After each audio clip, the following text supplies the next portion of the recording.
ధర్మ సందేహాలు కార్యక్రమానికి పునఃస్వాగతం. గురుగారు, మరొక సందేహం అండి. ప్రవీణ గారు కర్నూలు నుంచి రాస్తున్నారు. శ్రీ మహాలక్ష్మికి శ్రావణ మాసం ప్రీతిపాత్రమైతే పాల్గొనంలో ఎందుకు జన్మించింది తెలియజేయగలరంటూ కోరుతున్నారు. అమ్మవారు శ్రావణ మాసంలో భృగు మహర్షి భార్య ఖ్యాతికి వారు చేసిన ఉపాసనకి కూతురై పుట్టింది. మీకు వీలుంటే చూడండి, మార్కండేయ పురాణంలో ఖ్యాతికి భృగువుకి కూతురై పుట్టింది శ్రావణ మాసంలో పూర్ణిమకు ముందు వచ్చే శుక్రవారం నాడు. అదే వరలక్ష్మి వ్రతం.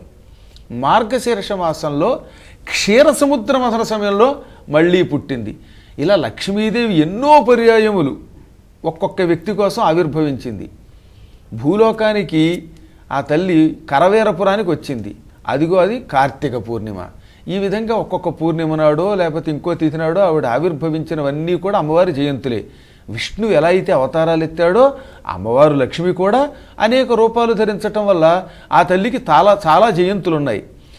కానీ ఈ పాల్గొన మాసంలో పాడ్యమి మాత్రం అమ్మవారి జయంతి కాదు, అది కేవలం అమ్మవారి పూజాతిథి మాత్రమే. కాబట్టి జయంతి అనే పదం మనం వాడకూడదు. అక్కడ అమ్మవారి పూజాతిథిగా పాడ్యమిని మనం గుర్తుంచుకొని శ్రీ సూక్తాలతో ఎర్రపూలతో పూజిస్తే మంచిదన్నమాట. గురుగారు, మరొక సందేహం అండి. వనజ గారు వరంగల్ నుంచి రాస్తున్నారు. మన్మధుడిని శివుడు ఎందుకు భస్మం చేశాడు తెలియచేయగలరంటూ కోరుతున్నారు. నిజానికి తారకాసురుడు లోకకంటకుడు. వాణ్ణి చంపాలంటే రుద్రవీర్య సముద్భవుడైన కొడుకు పుట్టాలి. అందువల్ల లోకశ్రేయస్సు కోసం మన్మధుడు వెళ్ళి శివుడి మీద బాణం వేస్తే అది నిజంగా ఆ వంకతో శివపార్వతుల కళ్యాణం అవ్వాలి.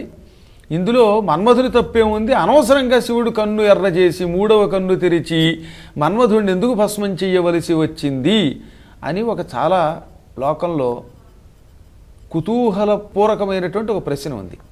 ఇక్కడ ఒక కారణం ఉంది. నిజానికి శివుడికి ఎవరి మీద ద్వేషము లేదు, రాగము లేదు. కానీ మన్మధుడు ఒక అపచారం ఏం చేశాడంటే, నేను బాణం వేస్తే ఈ సృష్టిలో ఎవడైనా కాముకుడవుతాడు, తలకిందులైపోతాడు. ఈ శివుడిని నిమిషాలలో మార్చేస్తాను, నాకు శివుడు ఒక లెక్క అని అహంకారంతో నోటికొచ్చినట్లు మాట్లాడాడు.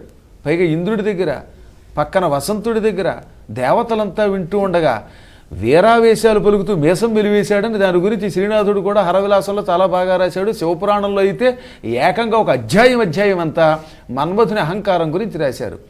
పరమాత్ముణ్ణి లోకశ్రేయస్సు కోసం బాణం వేసి మార్చడాలి అనుకుంటే అతనికి ఈ దుర్మరణం వచ్చేది కాదు.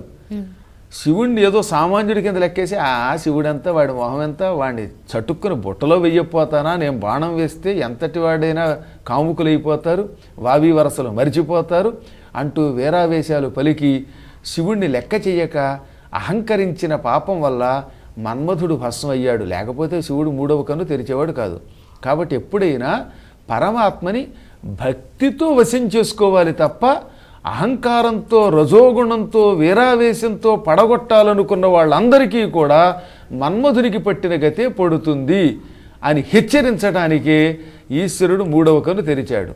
అలా కాల్చినా మళ్ళీ జాలిపడిపోయి అదృశ్యుడైపోయిన ఆకాశవాణి రూపంలో, అమ్మాయి బాధపడకు, లోకశ్రేయస్సు కోసం చేసిన అతని పని మెచ్చుకుంటున్నాను, అహంకారం వల్ల భస్మం అయిపోయాడు, కానీ భవిష్యత్తులో మళ్ళీ పుడతాడు, అప్పటిదాకా నీకు మాత్రం అవయవాలు లేకపోయినా కనపడతాడు, మిగతా వాళ్ళకి కనపడడు అని వరం కూడా ఇచ్చాడు కరుణాస్వరూపుడు. కాబట్టి ఇక మీదట మనం గుర్తుపెట్టుకోవాల్సింది ఏంటంటే, పరమాత్మని అహంకారంతో ఏమీ చెయ్యలేము, కేవలం భక్తితో మాత్రమే వశం చేసుకోగలము. అహంకరించిన వాడు మన్మధుడిలా మసైపోతాడు అని గ్రహించాలి. ఇందులో అంతరార్థం అది. చాలా సంతోషం గురువుగారు. ఇప్పటి వరకు మీ విలువైన సమయాన్ని కేటాయించి హోలీ పూర్ణిమకి సంబంధించి ప్రేక్షకుల్లో ఉన్న అనేక సందేహాలు నివృత్తి చేశారు. ధన్యవాదాలండి. నమస్కారం. చూశారు కదండి హోలీ పూర్ణిమ ప్రత్యేక ధర్మ సందేహాలు కార్యక్రమం.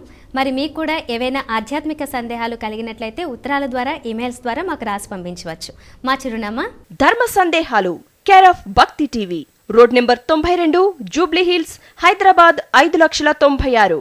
మా ఈమెయిల్ ఐడి bhaktihyd@gmail.com.